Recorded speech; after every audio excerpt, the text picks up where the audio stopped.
Nakapack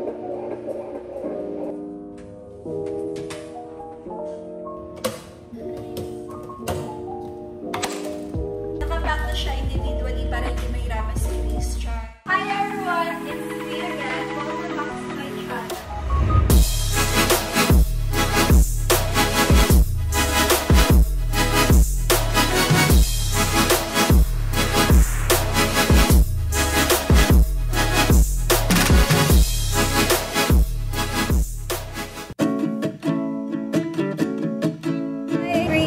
So, yan. Tinutulong ako ngayon ni Kuya Dan.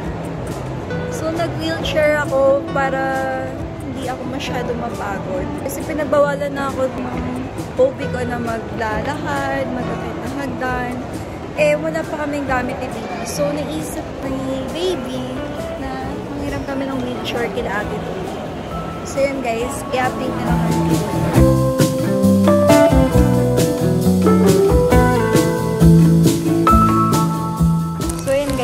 Brand lang yung kinuha ko. So, yung kinuha namin mga baro-baruan, konti lang. Those 3 pieces na per set. Kasi, nung baby shower na gifts namin, marami nagregalo sa amin ng mga baro-baruan. So, yan. Nagpapacheck up kami ni mama ngayon. Si mama yung kasama ko kasi si baby. Nagpapadread siya ngayon sa bahay. Thank you, ma. And kasama din namin si baby. So, yan.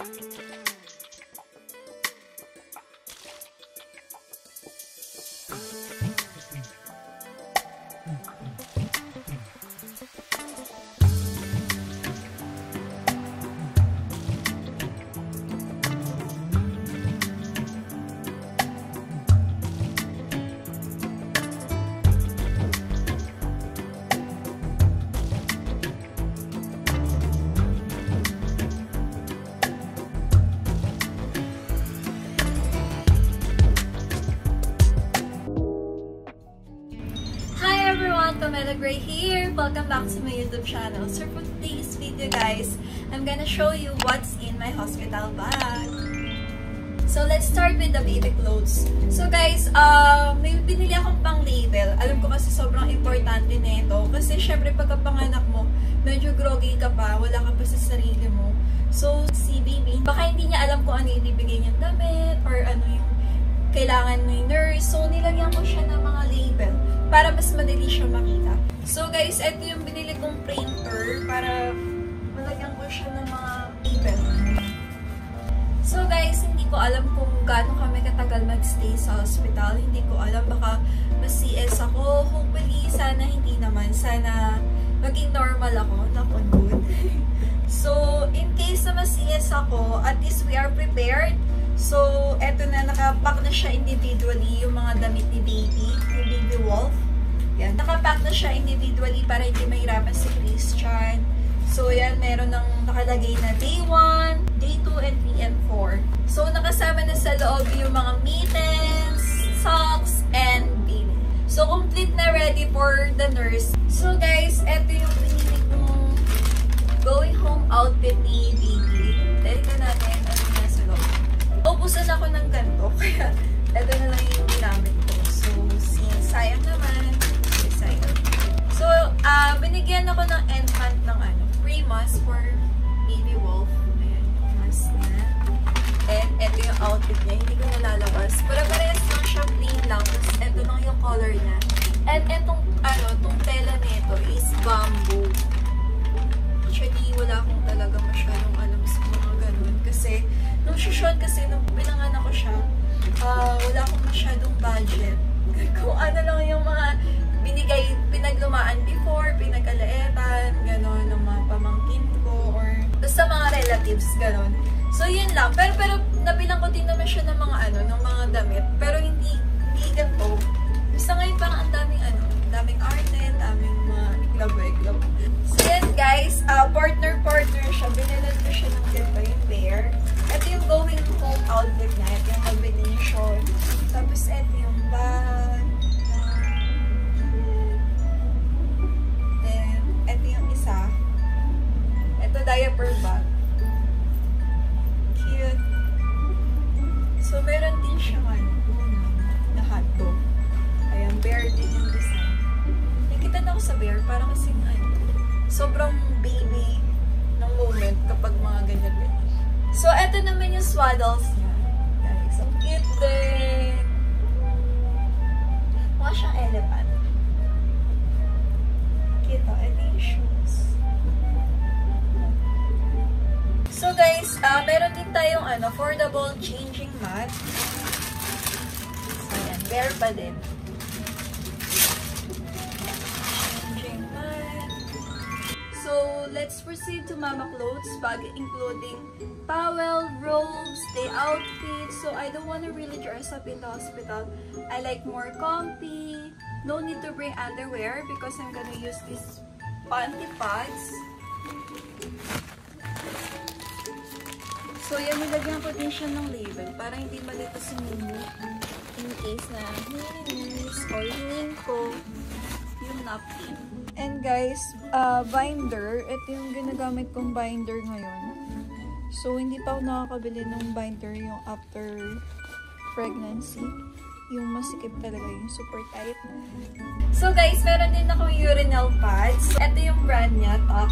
Na-order ko siya sa Lazada and napanood ko siya sa vlog. It's like wet cotton pads and it's gonna relieve you in disinfect area every time you pee, you change it in a layer.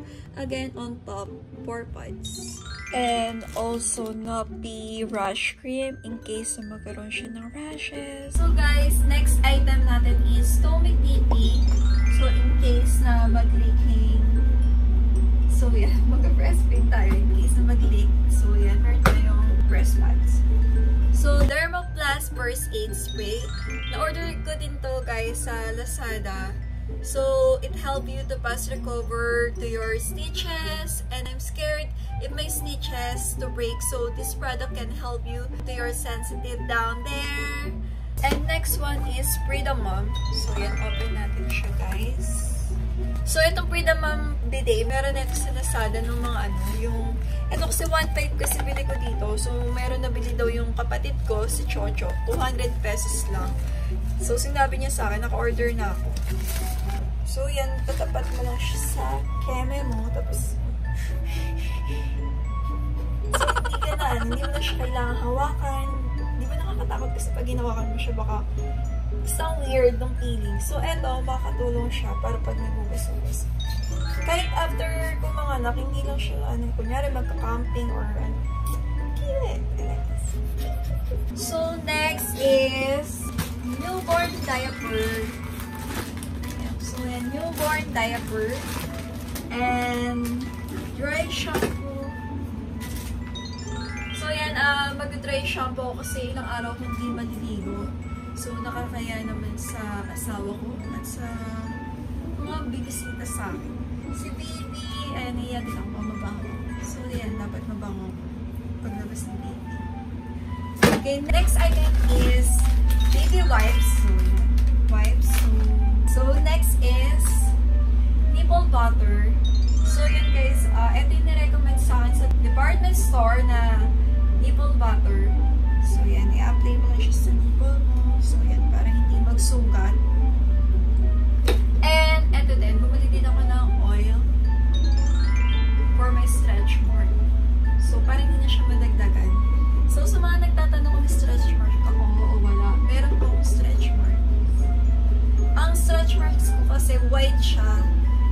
Ngayon, white siya. Hindi siya masyadong kita pag sa camera. So yun guys, sinet ko na rin yung mga yung mga documents namin ni baby. So lalagay ko dito sa aking luggage. So eto yung mga baby records. Lahat ng records ni baby nandito. Lahat ng mga ultrasound. So basta lahat ng mga papers ni baby. Lahat nandito na nakapack na siya. And eto nandito sa envelope na ito. Nilagyan ko na siya. So nandito sa loob yung mga certificate, IDs, photocopy ng mga IDs namin, etc. Ayan, so PhilHealth. Naka-Xerox na din siya. Ayan. Ayan. So, ano siya, colored. So, yung pina-Xerox ko na lahat para wala na siyang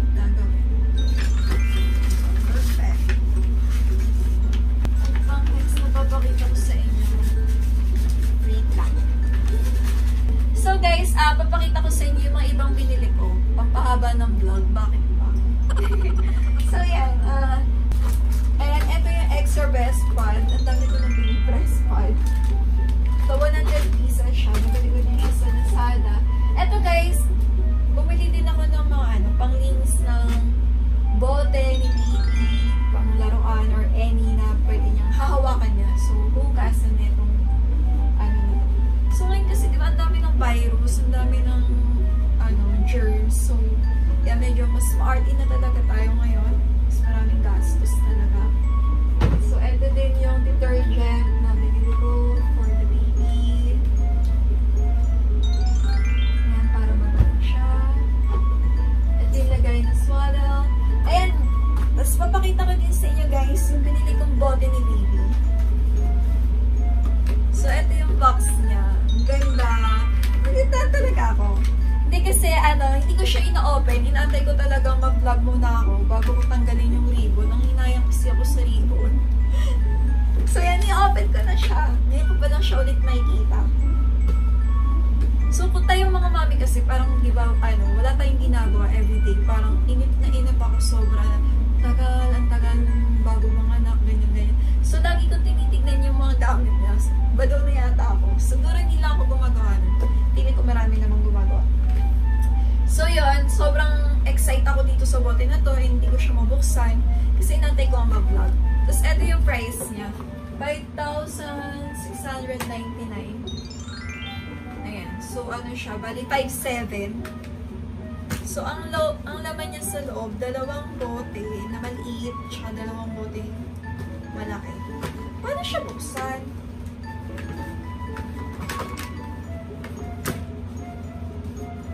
Parang walang lock yung ribbon eh. Kinugupit. Parang sayang naman. Walang lock. Yan. So, dalawa yung binili kong And bumili din ako ng Aiden. Ito yung bote dati na siya. So, yan. Try natin kung saan siya magiging comfortable.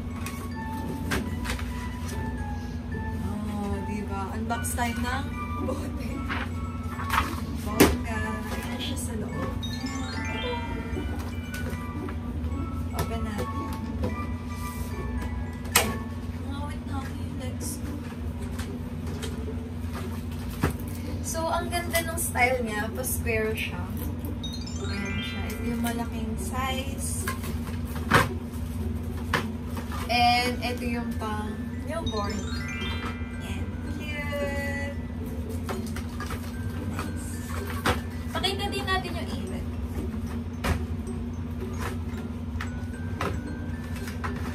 Ito, may kasama siyang brush. Ito wala eh. Wala siyang kasamang panglinis.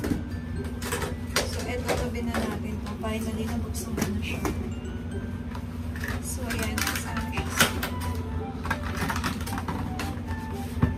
ayun din. Dalawang ganito, tsaka dalawang ganito.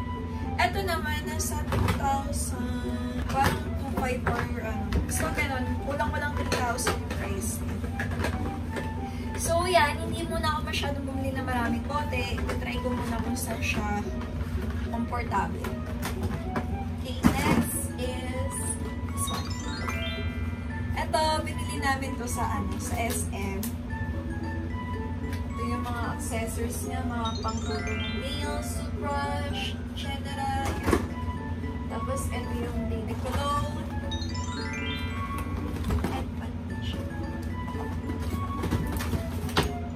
And ito guys, panglinis to, air purifier din siya kasi hindi pa ako nakabili talaga. So, ito guys, maganda siya yung Pro.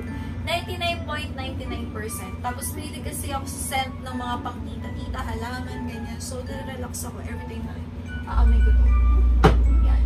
So, ito din yung mga baby powder storage. Hindi ko alam kung anong tawag doon. So, yan. So, yan guys. Napapagod na ako. Nangawit na yung legs ko. Ayan, pakita na mo din natin kung aking baby bag. Yan. Ito pag magta-travel kami, pagpupunta kami Cavite, QC, pag bumalikan. So, eto, malaki siya sa loob. Sa Lazada ko dito nabili guys. And, 2,500 lang. Ang mura lang, diba? Tapos, pwede din siya sa luggage. Ito yung pinaka-nagustuhan ko sa kanyang party. Pwede siya sa luggage. Susunod siyang gano'n. O, diba? Ready na. And sabi ni Chris, nagmamatured na daw talaga ako. Kasi yung color na binili ko is color black. Pang matagalan. And kasama siyang bag din. So, ito, mga lagayan na charger or any. Basta, maybe. guys, all set up. So, eto yung toiletries namin ni Momo. Lagyan ko siya ng label para hindi mahirapan si Momo makita ko ano yung mga kailangan kong gamit. Yan. Tapos, eto yung mga accessories ni Wolf. Yan. Nilagyan ko ng Wolf para malaman niya ito. Para kay Wolf. Then, my slipper. And, so guys, itong organizer, binili ko din to sa Lazada. Nice. Ayan. So, sana nag-enjoy kayo sa aking vlog. Thank you so much, guys. Thank you for watching. Bye! Don't forget to like, comment,